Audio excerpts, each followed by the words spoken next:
Bonjour les graphes et bienvenue à cette analyse des différentes crypto-monnaies et de la blockchain au sens général avec des actions bien évidemment. Comme d'habitude, si vous appréciez ces vidéos, si vous voulez me motiver à continuer, n'hésitez pas à mettre un pouce, à liker cette vidéo et à la partager également avec d'autres personnes que ça pourra aider. Abonnez-vous à la chaîne YouTube, comme ça vous loupez aucune autre vidéo, vous recevez une notification dès que j'en publie une nouvelle, et notamment des vidéos de conseils, des vidéos d'analyse. Donc cette vidéo-là est spécialisée, on va dire, blockchain, Bitcoin, crypto-monnaie et compagnie. Et donc on fait l'analyse ensemble des différentes crypto-monnaies, mais derrière, moi, ce que j'aime bien aussi, c'est regarder les trackers sur la blockchain, et puis les actions qui sont plus liées aux cryptos et à la blockchain également, puisque je suis plus un investisseur sur le monde action, ce qui ne m'empêche pas, voilà, pour vous également, puisque j'ai eu pas mal de demandes de vous faire une analyse, et je pense que c'est la meilleure manière que de pouvoir vous aider, que de vous faire une analyse en toute objectivité, puisque je n'ai pas de crypto-monnaie, je ne suis pas du tout investi. Donc là, je suis 100% objectif là-dessus. Ce qui m'intéresse plus, comme je l'ai dit, c'est les trackers et les actions notamment. Donc Bitcoin, alors on va commencer. Bitcoin Euro, la dernière fois qu'on s'était vu, c'était pour parler, bon, d'une part qu'on avait cassé, donc là on avait eu le rebond, on avait cassé ici cette oblique-là par la baisse, et je vous avais dit méfiance, ici on va revenir sur le support des 6880 €, si ça craque, on ira chercher le bas de notre triangle symétrique, donc le triangle symétrique il est ici, tac, tac, et donc évidemment on a cassé par le bas et on est allé chercher le bas. Ici on a tenté un petit rebond, et la dernière fois qu'on s'était eu, on s'était dit, en gros, on peut certainement avoir un petit rebond technique un petit peu supérieur si on arrive à dépasser cette résistance. Il n'en a rien été. Et donc, du coup, on continue la tendance baissière. On le voit sous cette oblique baissière dorénavant. Donc là, je vous efface un petit peu cette chose-là, voilà. Et donc là, voilà ce qui est en train de devenir intéressant, c'est que donc, sur la journée de dimanche, en général, ça bouge pas mal quand même le dimanche, les crypto-monnaies, et on voit que là, dimanche, donc paf, on est en train de faire sauter cette oblique haussière. Donc si on fait sauter cette oblique haussière, on a une zone, on va parler d'une zone de support qui va nous intéresser pour la suite, et cette zone, elle est, voilà, dans cette zone ici, en gros. Et donc là, ça nous fait une grosse zone de support horizontale sur laquelle ça va être très intéressant de voir la suite des opérations. Donc d'après ce que j'ai compris, cette espèce de mini baisse, elle est due à un hacking encore un en Corée du Sud. Donc à voir maintenant si on ne fait pas un pullback, un throwback. Donc dorénavant, la résistance est à 6100 $ pour arrondir. Donc tant qu'on est sous les 6100 $, grosse méfiance, on est dans une attaque baissière. Cette attaque baissière, jusqu'à preuve du contraire, a la possibilité d'aller chercher donc un retour sur les 5000 $.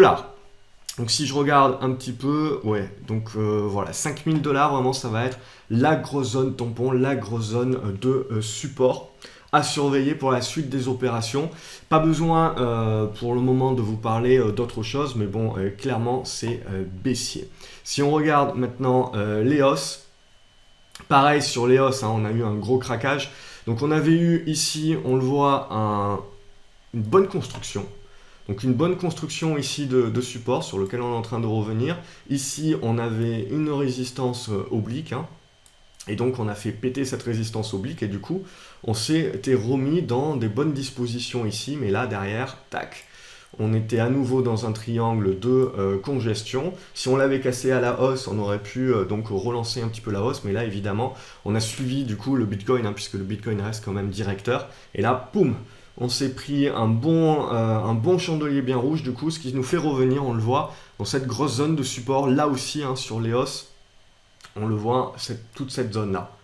Toute cette zone-là, c'est une énorme zone de support, donc là, c'est les hausses en euros, donc entre les 7,50 € et les 8,80 €, c'est une grosse zone de support, au-dessus de laquelle, d'un point de vue long terme, on reste positif sur la configuration de l'EOS. Mais là, à court terme, dorénavant, on vient de se remettre une bonne résistance ici, sur cette zone-là, des 10 €, donc 10,80 €. Donc pour le moment, il faut laisser faire, il faut laisser construire. Et c'est redevenu neutre à baissier court terme. Donc on laisse tomber pour le moment. Ethereum, évidemment, ça a suivi le petit train-train. Alors l'Ethereum, lui, est un petit peu plus un petit peu plus sympa dans le sens où lui également il est en train de revenir dans une grosse zone de support, hein. Donc on voit ici on a une zone de support, une première zone de support, pardon, hop. Et surtout donc on avait cette ancienne grosse zone de résistance qui avait cassé donc à la hausse, qui donc dorénavant est devenue l'importante zone de support. Voilà, donc on a ces deux zones là, tac. Et derrière, là, on est pareil, on est en train d'évoluer, hein, on le voit sous cette oblique baissière. Donc tant qu'on évolue sous cette oblique baissière et qu'on ne la casse pas à la hausse, on est tout simplement dans une dynamique baissière, là aussi. Pas grand chose à se mettre sous la dent. Si on regarde le Litecoin, évidemment, on est dans la même logique. Là aussi, on a potentiellement voilà, quelque chose de sympa en termes d'analyse graphique, en termes de biseau descendant, voilà. Et là aussi, potentiellement, donc on est en train de revenir sur une grosse zone de support. Donc vous voyez, ça avait été une ancienne zone de résistance, donc qui va devenir une grosse zone de support, hein. Donc cette zone des 80 euros, 84 euros. Donc ça va être observé. Donc on est baissier, rien à dire, et donc on va aller chercher maintenant les niveaux de support importants, et c'est là que ça va devenir intéressant de suivre. Donc je vais tâcher, hein, si ces vidéos vous plaisent, etc., je vais tâcher de continuer à faire ces analyses-là, puisque ça va commencer à redevenir certainement intéressant sur ces niveaux de support. Si ces niveaux de support-là craquent, autant vous dire hein, qu'on est parti pour très certainement un nouveau crack sur les crypto-monnaies. Pour le moment, on n'y est pas encore. Moi, ce que je commence à apprécier, c'est justement la baisse de volatilité sur les crypto-monnaies. Donc ça, pour moi, c'est un point positif, hein. J'en avais parlé déjà depuis de nombreux mois, où j'avais dit que les crypto-monnaies ne pourraient pas réellement asseoir toutes les perspectives positives que l'on peut en avoir dans les années à venir, tant qu'elles ne redeviendraient pas moins volatiles par rapport aux autres monnaies, aux monnaies centralisés tels que l'euro, tels que le dollar. Donc là, petit à petit, on reste dans une tendance baissière, on reste quand même au-dessus de supports majeurs à long terme, donc ça reste quand même intéressant. On n'est pas encore en mode de crack, hein. On est en mode doucement, voilà, de tendance baissière, dans des biseaux descendants. Donc ça c'est des choses qui commencent à me plaire et qui sont à suivre. Donc le Monero, c'est exactement la même chose, hein. On le voit, on est en train de revenir dans une zone de support là aussi. Et là, donc le Monero, il avait une grosse zone de support dans cette zone ici. Et puis là, derrière, on en a une deuxième là. Hop. Voilà, donc on est en train, vous le voyez, de re-entrer dans cette zone de support. Et là aussi, ça va être très intéressant de voir un petit peu comment ça va construire. Pour le moment, là, on est sur des niveaux de support horizontaux. Pareil, hein, je veux dire, là, je pourrais tracer une oblique baissière. Donc, tant que vous ne cassez pas cette oblique baissière, il n'y a pas une fin d'hémorragie. Donc, vous restez dans la dynamique qui est la tendance actuelle, qui est donc baissière.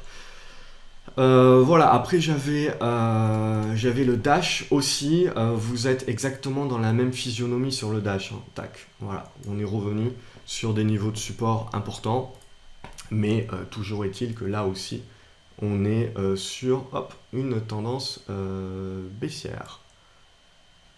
Voilà, donc je veux dire, tant que ça casse pas par le haut, il n'y a pas grand chose d'intéressant. Là, on est en train de jouer avec les supports. Il va falloir voir comment ça construit, évidemment les tenir.